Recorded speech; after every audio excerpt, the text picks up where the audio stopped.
Hindi pwede na ganyan, mga bossing.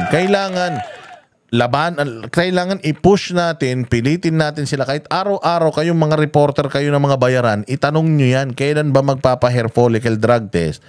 Etong mag-asawang ito, para patunayan sa sambayan ng Pilipino na hindi sila mga adik, hindi sila mga bangag, at mga matitino ang isip nila. Ecology report nito ayon sa Los Angeles County Coroner's Office. 4 na buwan ang mapabalita ang pagpanaw nito noong March 9 Philippine time, listed a significant condition ang posibleng komplikasyon sa puso sa accidental death ni Tantoco. March 9 March 9. Oh, March 9 or March 8 sa kanila, March 9 sa atin at the age of 44. My goodness. Mas matanda lang pala sa akin to ng 20 years. Oo, bata pa to. Ayon sa Hollywood LA News, kasama si Tantoco sa entourage ni First Lady Liza Araneta Marcos. Kasama si Tantoco sa entourage. Pagka entourage mo, pinagkakatiwalaan mo yan, di ba? Pag entourage, pinagkakatiwalaan mo yan. Lagi mong kasama yan. Kasi si Banat Bay, entourage kami yan. Pagka umaalis kami, kasama namin matagal na namin kasama si Banat Bay, matagal na namin kaibigan, close kami, lahat ng sikreto, lahat pinagsasaluhan namin. Pagkain, alak, pagkain, ride, ganyan. Pinagsasaluhan namin lahat, pati mga biyaya ni Banat Bay sa buhay, nililibre kami niyan. So, ganun, entourage kami ni Banat Bay. So, kung halimbawa magkakasama kami nila Banat Bay sa isang out of town. Alam nga naman pagdating sa out of town, kanya-kanya tayo ng buhay. Hindi. When we go to Boracay, nang magkakasama kami, 2 weeks kaming nandoon or a little less than 3 weeks kaming nandoon. Inabot pa kami ng Bagyo. Dahil nga magkakasama kami, si Banat Bay hindi siya pumapayag na wala yung iba sa paningin niya. Oh, walang hiya. Ako nagbayad ng accommodations nyo. Ako nagpapakain sa inyo. Asan kayo? Ganun yun. Pagka nawawala kami sa paningin niya, hanap kagad nyo. Asan kayo? Asan ka? Andiyan ka na naman sa kwarto, Boss Dada, natutulog ka na naman. Ano yun, nagpunta ka rito para matulog? Ganun yun si Banat Bay. So, ang gagawin ko kahit inaantok ako, pupuntahan ko siya. Lalabas kami, iinuman kami hanggang magliwanag. Sabi niya, kaya nga tayo nandito para mag-party. So, magpa-party kami. Iinom kami, maliligo kami sa dagat. Palakad-lakad kami, mag-jet ski kami, paparasailing, banana boat, parang mga baliw. Ganun ang gagawin namin. So, entourage kita. Tapos, pagdating natin dito sa lugar, matutulog ka lang. hindi, ka lang, sumabit ka lang. Di ba, ganun si Banat Bay? Anong ginawa mo rito? Anong ginagawa mo rito? Tutulog ka? Binayaran ko yung hotel mo, binabayaran ko, kain ka ng kain, tapos pagka party-party, solo ka, hindi pwede. Magkakasama tayo, lumabas ka dyan, bumaba ka dyan. Matulog tayo maghapon bukas, wala akong pakialam, basta mapuyat tayo ngayon, magkakasama. Basta gising ako, gising din kayo. Ganun yan. Ganyan kami nila Banat. Katulad kagabi. O magkakasama kami nila Banat kagabi. Ako si Jay at saka ako si Jay at saka si Banat. Tapos yung mga bodyguard niya. Si Jay may bodyguard din eh. Pogi ng bodyguard ni Jay. So magkakasama kami. Noong napagsaraduhan kami nung unang kinakainan namin, lumipat kami sa iba. Pinagsaraduhan kami ulit kasi hanggang alas 3 lang sila. Imagine mo alas 3 na. Yung dalawa gusto pang pumunta dun sa isang bukas pa. Hanggang bukas daw yung hanggang alas 6. Antok na ako. So, ginawa ko, pinabayaan ko siya ng maglakad doon. Ako naiwan. Tapos, sumakay ako sa kotse ko. Tapos, hindi ko muna i-start. Si Banat Bay, tawag ng tawag. Asan ka? Hoy, Dada, asan ka? Ganun ang ganun. Ako, tas in-start ko yung sasakyan. Umalis na ako kagad. Iniwanan ko sila. Kita mo, galit na galit si Banat Bay sa akin ngayon. Kasi nga, we're supposed to be there partying, pero lumayas ako. Tinakasan ko sila. Ano mo, puro message sa akin ng dalawa, baduy ka talaga. Antok na ako, matanda na ako, hindi na ako pwedeng all-nighter. Walang yan. Yung ganun, pag magkakasama, hindi yan papayag na wala yung mga isa't isa sa paningin nila. Lalo na sa ibang bansa na you're supposed to be having a good time. Kailangan magkakasama tayo. Kaya, ewan ko. Kung maniniwala kayo na itong nangyari yan sa LA, hindi kasama yung unang ginang. Nasa inyo na yan. Pero ito, ang sabi, part ng entourage niya, itong batang namatay na overdose. So, ang part ng entourage mo, addict, putang ina niyan, tapos may war on drugs kayo. Samantala si Pangulong Duterte, kinuha lang niya yung si Michael Yang na economy advisor. Pucha yan. Sa lahat ng operation ni Michael Yang, idinidikit na si Pangulong Duterte. Pati nga yung kung meron mang kinalaman sa droga talaga, pati nga yung kapatid idinidikit na kay Pangulong Duterte. Ano lang yun kinuha lang niya ng economic advisor. Di ba? Nakita lang nakasama niya sa picture. Pero ito kasama mo, entourage mo, pinagkakatiwalaan mo, addict. So ilan pa ang mga adik sa mga kasamahan nyo dyan sa gobyerno? Ilan pa ang mga adik sa mga kasamahan nyo sa Malacanang? Yan ang malaking tanong na dapat talaga sinasagot ng buong-buo ng Malacanang, di puros kahol lang. Nang ipagdiwang nito ang Manila International Film Festival sa Beverly Hilton Hotel. Sa isang video sa social media account ng First Lady, present sa MIFF celebration, sina Senate President Cheese Escudero, Senate Pro Tempore Jingo Estrada, Tourism Secretary Cristina Frasco. Naku po! So kasama din ba mga to? O hindi, kailangan din nilang sagutin to. Ayan si Frasco, ayan si Cheese, tsaka si Jingoy. They also have to answer. Itong mga kasi kasama pala sila dyan. But then again, the problem is, itong namatay, hindi naman nila entourage. Hindi naman pwedeng lahat ng kasama nila dyan, iimbestigahan. Pwedeng tanungin kung nakasama ba sila sa party na yun. Pag sinabi na hindi, ibig sabihin, hindi sila kasapakat ng mga to. Pero kasi ang punto rito, sasabihin na naman, bakit hindi nyo tirahin si Cheese, hindi nyo tirahin si Jingoy, si Frasco, kasama pala sila dyan. Hindi sila entourage Nandiyan dyan sila bilang mga nagtatrabaho sa gobyerno. Responsibilidad ni Jingoy, yung entourage siya, may sariling entourage si Jingoy. Si Cheese, may sariling entourage yun. Si Frasco, may sariling entourage. Ito si Madam, may entourage din na sarili. Sa entourage niya may namatay. So bakit natin idadamay yung mga tao na may mga nandiyan dyan unofficial or unofficial business? Nasa function nila yung pagpunta nila dyan, di ba? MMDA Chairman Romando Artes at iba't ibang Pinoy celebrities. Noong Mayo, pinabulaanan ng Malacanang ang mga aligasyon ni Vice President Sara Duterte na involved ang First Lady sa pagkamatay ni Tantoco. Hindi. So ito sinabi ni Inday kasi involved. Involved talaga. Bakit? Hindi, involved siya doon sa tao. Sa pagkamatay, hindi pa natin alam. Yun nga yung kailangan natin malaman. Para malaman natin, involved ba siya sa pagkamatay nitong batang to, imbestigahan siya. Kasama ka ba sa party? Entourage mo to. Kasama ka ba sa party? Kung hindi, nagdodroga sila, hindi mo ba alam na nagdodroga sila? Saan sila kumuha ng droga? Kasama mo sila. Ikaw lang naman ang very New York. Ikaw lang naman ang Americanized. Hindi ba? So, saan sila kumuha? Hindi ba? Hindi ba alam? Kailangan imbestigahan yan siya. Yun yung pinupunto dito. Kaya pero siyempre si Inday, sabi ni Inday, sangkot. Baka may alam si Inday na hindi natin alam. Sinabi ni Inday noon, anong sagot ni Claire?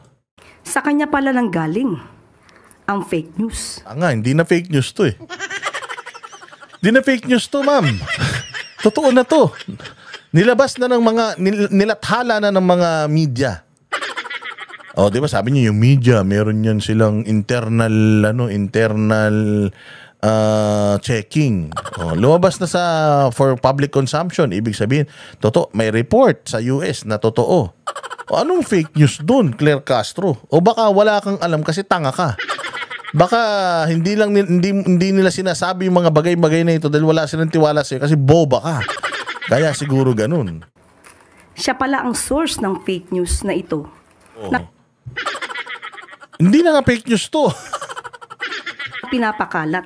Kumalat kasi ang haka-haka online na na-dictate sa Los Angeles CFL na ayon sa mga fact-checker ay Vera Files. Yan yung magagaling tanggal ng mga Facebook accounts. Yung putang inang Vera Files na yan. Altered daw, hindi daw totoo. Coming from Vera Files. Di ba? Alam na this. Alam na this. Meron silang abogado sa social media na nagfa-fact check na lahat na nagsasabi na si Lisa Marcos ay na-detain o si Lisa Marcos ay part nung nangyari na yan ay hindi daw totoo. According to Vera Files. So ano to? May kasunduan ba dyan? O talaga ba kayo? Paano nyo nasabi na hindi talaga totoo yan? Vera Files. Nag-imbestiga ba kayo? Kasama ba kayo nung pumunta yung mga kumuha sa bangkay doon? Nag-check doon sa vicinity? Kasama ba kayo doon? O in-interview nyo ba si Lisa Marcos at tinanong nyo ba si Lisa Marcos tungkol dito? Kasi para masabi mo na fake news ito, dapat ikaw nag-due diligence ka. Hindi ba? So, kung nag-usap-usap na kayo tungkol dito, bakit walang report na nag-usap-usap kayo tungkol dito? Basta, nilabas nyo na lang according sa inyong kagustuhan na altered itong issue na to. Di ba? Ganyang kababoy ang fact-checking ng social media. Distorted at manipulated photos and videos. Tandaan po natin, dumating si First Lady sa Pilipinas, March 10, 2025. Kung gusto niya pong alamin yan bilang Vice Presidente, may records po yan. Pero March 10, nakauwi.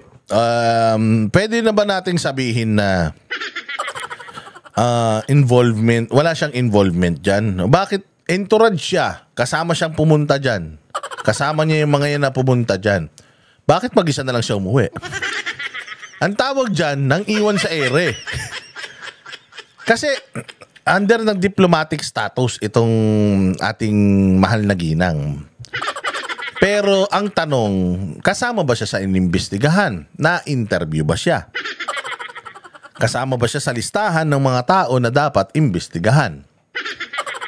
Diba? Nakauwi siya dito? Yes. Bakit hindi makauwi dito yan? Diplomat yan. Asawa yan ng presidente. Pag pumunta yan doon, under diplomatic status, first lady yan eh. Alam nyo ba na yung mga diplomat dito sa Pilipinas, pagka sila ng krimen, nagkaroon sila ng krimen na nagawa nila dito sa Pilipinas, hindi mo sila pwedeng ikulong. Hindi mo sila pwedeng i-hold. Alam mo ba na kapag diplomat ka, pauuwiin ka lang sa bansa mo, kahit anong gawin mong kasalanan dito? Sa pagkakaalam ko hindi ko alam kung totoo o hindi kasi wala naman akong kwentang tao. Pag diplomat ka, kahit nang rape ka dito, nakapatay ka dito, sibat ka. No, yun ang kaya nga yan may mga status yan. Ganun lang po, pauuwiin ka lang. Tingnan nyo na lang yung nangyari kay Pemberton. Hindi naman yun diplomat, pero anong nangyari? Di ba pinauwi lang yun? Di ba? Dinala lang, kinuha rin ng Amerika dito sa atin. So ikaw, asawa ka ng presidente, ikukulong ka ng ibang bansa. Pucha, gera yan. Diplomat yan eh.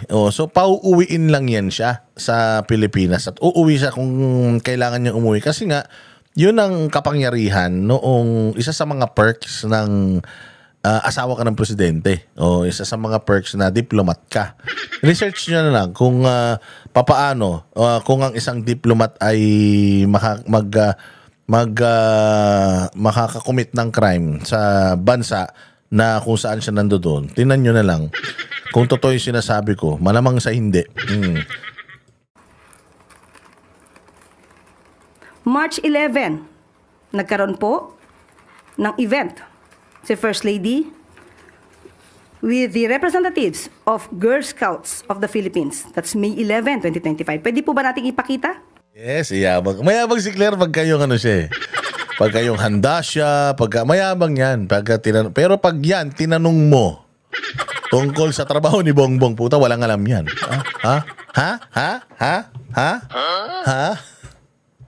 Oo, ganun yan.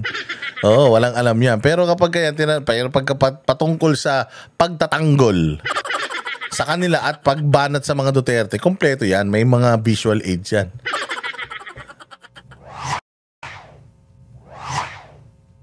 Assistant Vice President ng Response Group si Tantoco. Dati rin siyang Chief Operating Officer ng Pacific Links Gulf Development at Chief Security and Procurement Officer ng Santa Elena Golden Country Estate. Ang asawa naman nito, dating communications manager ng Response Group at kasalukuyang Malacanang Deputy Social Secretary. Nako po. Kasalukuyang Malacanang Deputy Secretary ang kanyang asawa. Kaya, ano ba yan? Pwede bang isipin na dahil nagtatrabaho sa gobyerno yung asawa niya, may cover up, gano'n? Kaya hindi sila nagsasalita, kaya hindi sila nagrereklamo. Ganun ba 'yon? Ganun ba 'yon? Kasi hindi ito lang kasi ang pangit ng pangalan ng Rustans ngayon Oo, kasi siyempre yung kanilang tagapagmana ay may namatay sa paggamit Kasi ito yan, may sinasabi sila na kapag ka nasa high society ka, kapag ka ikaw ay nasa high society, sabi nila, normal lang kasi yan Ganyan din yung sinasabi ni Marbil na yung mga kasi nagsashabu, normal lang kasi yan. Normal lang yan dun sa mga nag-overtime Oo, pagka pagod ka na, syempre, overtime di batak ka, tapos alive ka ulit, pwede ka na naman magtrabaho 3 araw dire-diretso. Okay lang yan. Oo. So parang nino-normalize nila yung droga. Yung iba naman sinasabi na sa mga high society, mga bilyonary na yan, normal lang yan sa kanila yung paggamit ng cocaine Normal lang yan. Ito lang po kasi yan mga bossing Mayaman ka, mahirap ka, middle class ka, pag addict ka. Diba? Pagka lumulunok ka ng droga, lumulunok ka ng droga. Pag pusher ka. Pag mamamatay tao ka. Walang estado ng buhay na tinitingnan yan. Unang-una sa lahat, kay bilyonaryo ka at kumukuha ka ng cocaine sa isang source, ibig sabihin yan, dapat yung source na yan mahuli para lahat ng mayayaman na binibigyan niya ng white powdery substance, maimbestigahan ng pamahalaan. Di ba? Parang sinasabi nila sa high society, normal lang yan yung magchuchuktsakan sila sabay-sabay. Normal lang yan sa kanila. Putang ina, hindi yun normal. Hindi yun normal. Kamanyakan yun. So, ganun din dito sa paggamit ng droga, regardless kung bilyonaryo ka o hindi, kailangan mahuli kung kanino ka kumukuha ng cocaine or baka may business venture ka with cocaine. Yun ang isang malaking problema nito. Kasi kung ang isang member ng high society, lalo na nasa gobyerno, mahilig sa droga, di ba ikaw, kung ano yung hilig mo, yun yung nininegosyo mo. Mahilig ako sa sapatos, magninegosyo ko sapatos. Mahilig ako sa sombrero, magninegosyo ko sombrero. Kung ano yung hilig ko, yung passion ko, usually, nandoon yung nandoon yung interest ko. Addict ka So, yun ang interest mo, yun ang passion mo. Mag-cocaine ka na mag-cocaine, mag-shabu ka ng mag-shabu. Pag nagkapera ka, anong unang-una mong ginagawa? Bumili ng shabu. Bumili ng cocaine. Ngayon, may pera ka pang negosyo. Hindi ba? Di ang ininegosyo mo na niyan, cocaine. Pwedeng itong mga malalaking tao na to involved sa droga na yan. Kaya kailangan talaga, kung gusto ng gobyerno na maniwala tayo sa kanilang war against drugs, yung bloodless war against drugs nila, kailangan magpa-drug test muna sila. Diba? Kailangan wala kang dumi sa mukha mo bago kang magpansin ng dumi ng iba. Kailangan malinis ka bago mo linisin ang bayan mong Pilipinas. Kailangan yung buong pamilya nyo, maayos, law-abiding citizen kayo bago kayo magpatupad ng batas. So mabigat itong na to. Mabigat itong balitang ito. At again, kami po nagre-react lang. Kami, ang sinusundan lang namin yung logic naming walang kwenta. Ako po si Boss Dada, hindi niyo po kayo dapat maniwala sa akin. Ako'y nag-i-entertain lang. Kayo bilang mga Pilipino, isipin nyo, tama ba? Oo nga no. Totoo nga kaya, hindi ba? Hindi natin sinasabi na yan ang katotohanan ang sinasabi natin. Tayo ay nagre-react lamang po sa mga issues, kaya sana huwag kayong masyadong balat sibuyas, bato-bato sa langit, ang tamaan huwag magalit.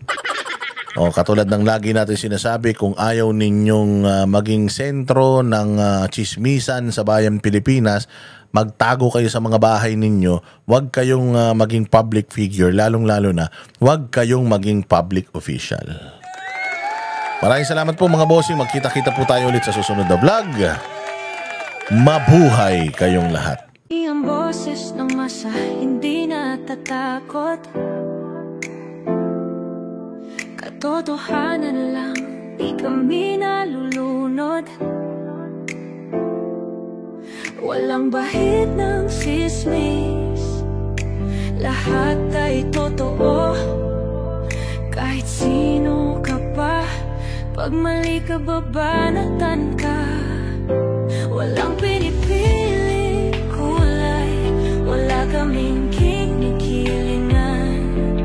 Basta para sa bayan, kami lalaban. Pag tama palakpakan, pag mali banatan. Di matitinag, di matatakot, para sa bayan tuloy ang sigaw. Sa harap ng kamera, walang halong takot. Mga baluktot, lahat kayo'y tutumba. Ang hustisya at totoo, yun lang ang mahalaga. Kahit sinong harang, di kami matitinag. Walang pinipiling kulay, wala kaming kinikilingan. Basta para sa bayan, kami lalaban. Pag tama palakpakan, pag mali banatan. Di matitinag, di matatakot, para sa bayan tuloy ang sigaw. Kung nasa tama ka, ikaw ay aming kasama. Pero pag mali ka, handa ka na bang mabasag? Banateros kami, walang inuunan. Dahil bayan muna, bago ang sarili.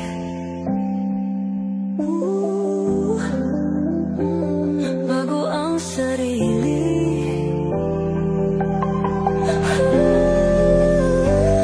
Pag tama palakpakan, pag mali banatan. Banateros ang sigaw, katotohanan ang laban.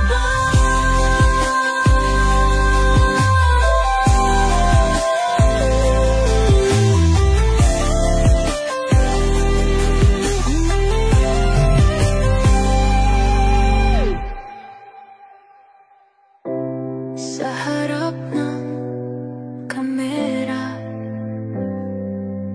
walang